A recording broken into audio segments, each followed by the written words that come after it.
They sat me in the garage. Fold-out chair, plastic table, a fan that barely worked.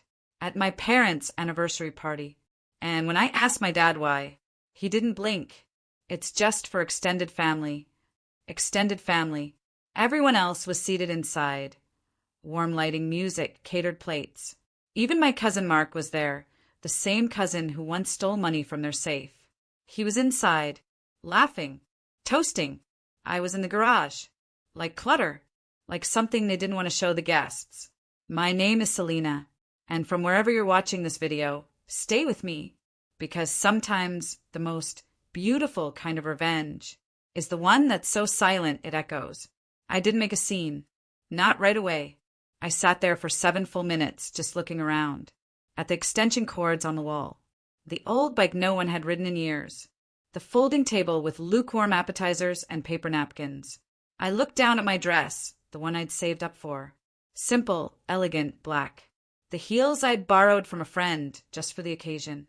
I had driven 3 hours, bought a thoughtful gift, wrote a letter inside it that I'd cried over twice, and now I was sharing a table with a lawn mower.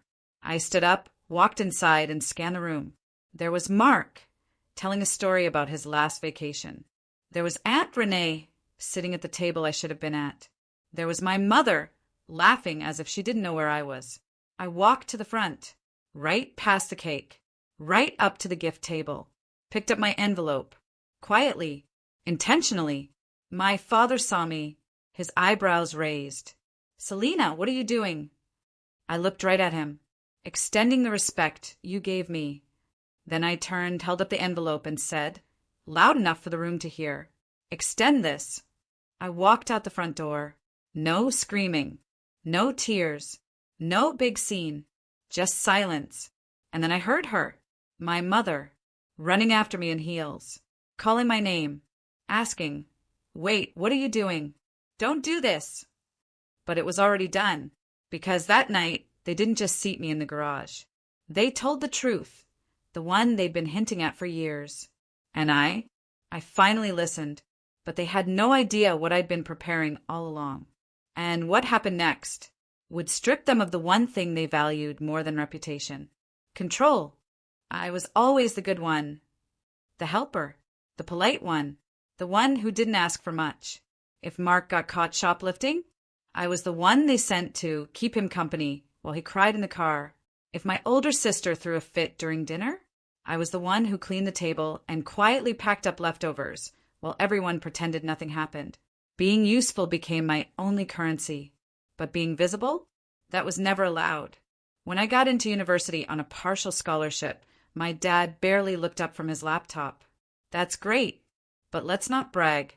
Your cousin Daniel got a full ride." When I landed my first job, an entry-level admin position with a nonprofit I loved, my mom asked, "Will that even cover rent?" They didn't mean to be cruel. At least, that's what I used to tell myself. They were just selective. Selective with their attention. Selective with their praise. Selective with who they brought forward when company came over. It was always the same people. The cousin who lied. The uncle who drank. The sister who dropped out and moved back home. They all got second chances. They all got seats at the table. Me, I got duties. Help set the table, Selena. Run to the store, Selena. Can you pick up Mark from the station? The worst part, I kept saying yes, because somewhere inside, I believed if I kept being helpful, they'd eventually see me, eventually choose me. But what happened at that anniversary party? That was my breaking point. Not because of the garage, but because when I looked through the window from the outside, I saw my family laughing like I wasn't missing, like they hadn't noticed I was gone. That's when I realized I wasn't just excluded. I was optional, replaceable, easily boxed away when I didn't fit the image they wanted to display. And in that moment, standing on the front lawn in borrowed heels, envelope clutched in one hand and 27 years of swallowed pride in the other, I made a decision. Not just to walk away, but to show them what happens when the invisible one finally removes her support. Because they had no idea just how much of their life I held together. And when I let go, they would feel it. I didn't call the next day, didn't text, didn't apologize. I just vanished. Not from the world, just from theirs. No more answering my mother's calls on the first ring. No more sending reminders for doctor appointments. No more updating the extended family spreadsheet I had managed for the past 6 years. Birthdays, allergies, emergency contacts, all of it. It was subtle at first. Just a small emptiness. But small cracks turn into deep ones, fast. 3 days after the party, my sister texted, "Hey, Mom's asking if you mailed the thank you cards for the florist and DJ? She thought you'd already handled it." I didn't reply, because I had always handled it. Quietly, automatically, invisibly. But now, they were on their own. By the end of the week, I heard from Aunt Renee, the same one who had taken my seat at the party without blinking. "Hi, sweetheart. Your mom said you were upset? She didn't mean to offend you. It was just a mix-up with the seating." A mix-up. Funny how the only mix-ups always happen to me. The gift envelope was never mentioned. They didn't ask what was inside. A generous check and a handwritten letter with every memory I had of their marriage. Every time I saw them love each other in ways they didn't see themselves. They didn't ask because they assumed they were still entitled to it. My father left a voicemail on day 9. "Selena, I know you're upset, but this little tantrum? It's making things harder for everyone. Just call your mother and sort it out." Tantrum. That was the word. Because in his world, the only reason a woman ever stands up for herself is emotion. Not boundaries. Not hurt. Not a lifetime of being overlooked. Just drama. That message? I saved it, not to keep the pain, but to remind myself why I left. Then came the mistake. My mother tried to host a small brunch with her charity friends. A post-party thank you. She assumed I'd scheduled the catering. She assumed I'd sent the invites. Confirmed the guest list. Coordinated with the florist. She even texted me, "Make sure they bring lilies. You know I hate roses." I left it on read. The day of the brunch? Nothing arrived. The guests stood in a half-decorated backyard. No food. No drinks. No music. Just embarrassment. And still, she didn't say the words I was waiting for. Not, "I'm sorry." Not, "We need you." Not, "We were wrong." Just this, "I thought you'd take the high road, Selena." But here's what she didn't understand.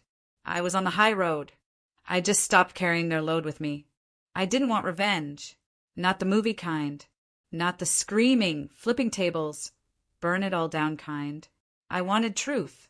I wanted them to see the machine they'd built and how much of it only ran because I turned the gears in the background. So I started with the family fund. A long time ago, my parents opened a joint savings account for family emergencies. Nothing formal, just something to cover last-minute plane tickets, urgent expenses, birthdays no one budgeted for. They let everyone use it, as long as it went through me. I'd been tracking it for years. I had login access, monthly reports, even the tax statements they forgot I prepared every April. They never noticed it was my name on the backup authorization form. They just assumed I'd always manage it, like the polite daughter I was trained to be. That same week, I requested my removal. Quietly, formally, legally. I also sent a courtesy notice to the bank, flagging inconsistencies I'd long kept quiet about. Duplicate reimbursements, unexplained withdrawals, even a cash transfer to my cousin Mark. Yes, the same one who stole from them years ago. Nothing criminal, just sloppy. They'd been too comfortable for too long. Next, I contacted my cousin Dahlia, the only one who ever sat with me in the kitchen while the real guests laughed in the next room. She's a graphic designer now. Brilliant. Underpaid. I offered her a project, one I'd been planning for months but never had the nerve to start. A community blog. Small. Focused on quiet family estrangement. Stories from people like me. People who weren't kicked out violently, just gently set aside until they disappeared. We called it The Spare Chair. Dahlia designed the logo. I wrote the first piece. We didn't name names, but anyone who knew my parents would know exactly who that first story was about. And finally, I pulled the thread they never thought I'd touch. The anniversary photos. A distant cousin had taken them. I had offered to coordinate the photographer. In return, he'd given me full access to the folder. I downloaded everything. Every picture of everyone. except me, because I wasn't in them, not even one. But the captions they wrote online said, "So grateful to have our whole family together. A perfect day." So I emailed the photographer, asked him to take the gallery down. He agreed and added a line I'll never forget. They said it was a family portrait, but it looked like something was missing. Exactly, something was. And they were finally starting to feel it. They didn't notice the collapse all at once. It came in fragments. A brunch canceled, a fund frozen, a gallery gone. But the moment that really hit? The night of the follow-up celebration dinner, the one my mother planned to repair our image with her friends. The florist didn't show. The menu was wrong. One of the guests canceled, citing confusion around the event's coordination. Why? Because for years that had all gone through me. I wasn't invited this time, obviously, but I still got photos from Dahlia, who had a friend working the event. My mother looked tired. My father? Distracted, like a man realizing the stage manager quit in the middle of the performance. 2 days later, I received a text from my mother. "I wish you'd reconsider all this. Family doesn't treat each other this way, especially over something so small. Small, being seated in the garage like an afterthought, having your gift taken off the table, hearing your own father say extended family while your thief of a cousin sat front row. That wasn't small. That was pattern, a pattern I had finally broken." Then the photos vanished from their Facebook albums. The ones labeled Perfect Night and Grateful for a Whole Family. Gone. Not replaced. Just quietly deleted. Like removing the evidence would erase the truth. They didn't know I'd already backed them up. Because I wasn't trying to destroy their story. I was documenting mine. That same week, I published my third post on the spare chair. It was titled, "The Day I Stopped Apologizing for Taking Up Space." No names. No spite. Just truth. The post went semi-viral in family forums and quiet corners of the internet. It was shared by therapists, grief coaches, adult children who had sat through one too many dinners in silence. And at the very bottom, I left this. Sometimes it's not the shouting that breaks you. It's the smile across the table while they ignore your empty plate. My inbox flooded. Not with hate, with recognition. You wrote what I've never been able to say out loud. I thought I was the only one. Thank you. Thank you. Thank you. But one email stood out. It was from a woman in her 50s.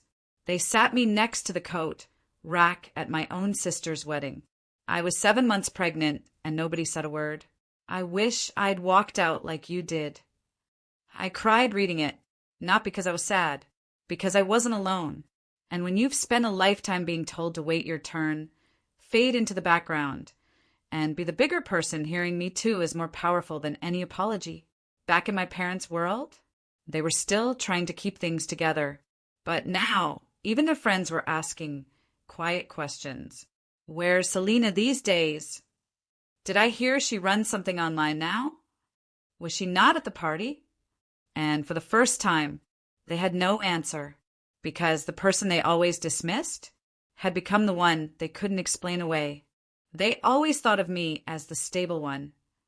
Never dramatic, never demanding, never difficult, which made me the perfect person to erase quietly until they needed something handled, fixed, or forgotten. But when the world started noticing I was gone, their story stopped making sense. It started with a local newsletter feature about generational leadership in community families. They were interviewed about the family fund, the same one I'd quietly stepped away from. The article mentioned Selena handled our logistics for years, in past tense. But one of the reporters had followed the spare chair. She emailed me for a quote. I declined. Still, she connected the dots. The story went live with this sentence. Notably absent from recent events is Selena, long considered the logistical core of the family's philanthropic work. Just one sentence, but it opened a floodgate. Within days, the foundation received 2 calls from longtime donors. Not angry, just curious. We were under the impression Selena still coordinated programs. Has that changed? Why is her name not on any of the upcoming campaigns? They didn't have an answer, because for years they never needed one. I was just the daughter in the background. Now, the background was missing, and people noticed. Meanwhile, the spare chair kept growing. Submissions tripled. Dahlia and I had to build a second site folder just to organize the stories pouring in. There was one from a teacher whose mother told her not to bring her same-sex partner to Thanksgiving. Another from a man who was told he could sit with the caterers at his brother's wedding. Each story different, but the message was the same. You're welcome here, as long as you don't need a real seat. My parents still didn't reach out with anything real. My mother forwarded an invite to a smaller, more intimate dinner. No subject line, no apology, just, we'll keep a spot open. That was it. I didn't reply, because I didn't want a spot. I wanted respect. And now, I had it, from people who never once made me beg for it. Then came the audit. Remember that family fund? Turns out the casual management had caught attention after my formal exit. The bank flagged repeated cash withdrawals from multiple relatives, none of which were properly tracked. No one was accused of theft, but questions were asked. And for a family obsessed with control and image, being questioned was the worst kind of scandal. My cousin Mark messaged me out of nowhere. You're really trying to ruin everyone, huh? I didn't respond, because I wasn't trying to ruin anything. I had just stopped protecting the illusion. I received a final email from my father. 3 words. We're disappointed, Selena. Not surprised. Not curious. Not sorry. Just disappointed. I almost laughed, because in the end, disappointment was mutual. Except I didn't burn bridges. I just stopped pretending there ever was one. I always thought rising would feel like revenge, like applause, like validation, like finally being proven right in front of everyone who doubted me. But it didn't. It felt like quiet mornings, like drinking coffee in a space that didn't ask me to shrink, like laughing with people who didn't keep score, like watching my own reflection grow softer and stronger at the same time. That was the real rise. The spare chair hit 100,000 monthly readers. We didn't market it, didn't chase virality, just let the story speak. We added a podcast, invited real people to share their moments. Not trauma porn, just truth. 1 episode. I was uninvited to my own baby shower. Another, he called me dramatic. I called a moving truck. Every voice was a brick in the house I never had growing up. A house where no one had to earn their seat. Where family wasn't a weapon. Where silence didn't mean safety, it meant choice. I moved into a small 2-bedroom place on the edge of town. It wasn't fancy. No crown molding. No long dining table built to impress guests. Just bookshelves I filled myself. Walls I painted the exact shade of green the first wanted. And a desk where I wrote in the early mornings, not for approval, but for myself. Sometimes I lit a candle before I wrote. I always chose the same scent, fig and cedar. Warm, earthy, whole. I made new friends, not ones who knew my parents, not ones who asked, but do you think they meant to hurt you? Just people who took me as I was. People who said, you don't owe anyone your softness just because they raised you. My sister reached out eventually. An email. I don't agree with how you handled it, but I miss you. That was it. No ownership. No accountability. Just a thread. Hoping I'd be the one to weave the whole thing back together. I didn't respond, because I wasn't interested in returning to the table. I was building better ones, and the people who sat at mine brought their own napkins. They didn't expect me to serve them and thank them for being there. One day I was interviewed for a podcast I admired. They asked, what would you say to the version of yourself who stayed in the garage that night? I took a long breath before I answered. I'd say, I know you're scared. I know you think leaving makes you selfish. But one day, you'll sit at your own table, and you'll realize that leaving wasn't betrayal. It was the beginning of becoming someone no one gets to ignore again. I still remember the exact sound the chair made when I stood up from it in the garage. That awkward metal scrape, one I was supposed to ignore. One that was meant to blend into the background of just be grateful you're invited. It was the moment I chose myself, before I even knew what choosing myself looked like. That sound, it became the start of everything. Sometimes I drive past my parents' neighborhood, not to stare at the house, not to fantasize about some dramatic reunion, just to remind myself that I don't live there anymore. Not physically, not emotionally, not in the quiet corners of my mind that used to hope for something soft to bloom where only sharp edges had ever been. I don't hate them, truly, but I don't miss them either. I miss the idea of them, the version of family I tried to believe in, the version of me that thought if I just stayed helpful long enough, I'd finally be chosen without needing to prove myself. That girl? She deserved better. And now, she has it. My mother never apologized. My father never called. But that's okay, because closure doesn't always come from an apology. Sometimes it comes from no longer needing one. Sometimes it's found in the sound of your own voice when it's finally loud enough to fill the room they kept trying to shrink you out of. Sometimes it's found in silence you chose. Last month, someone from the original anniversary party messaged me. Not family, just one of the guests. I didn't know what happened that night, but I remember you. You were the only one who looked real in the whole room. I stared at the message for a long time, because I used to think being quiet meant being small. Now, I know better. Being quiet can mean power. Being calm can mean certainty. And walking away doesn't make you heartless. It makes you free. Sometimes I think about the letter I wrote that night, the one I had sealed inside the envelope on the gift table. It wasn't angry. It wasn't bitter. It was a letter of memories, of thank yous, of moments I thought mattered.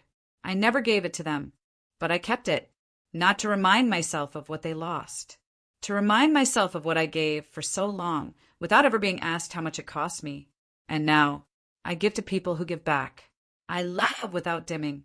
I stand without permission. They once asked me to sit in the garage so the photos would look better. Now, I don't need to be in the photo because I built the whole frame. And the story I'm living now, it may not be picture perfect, but every single part of it includes me.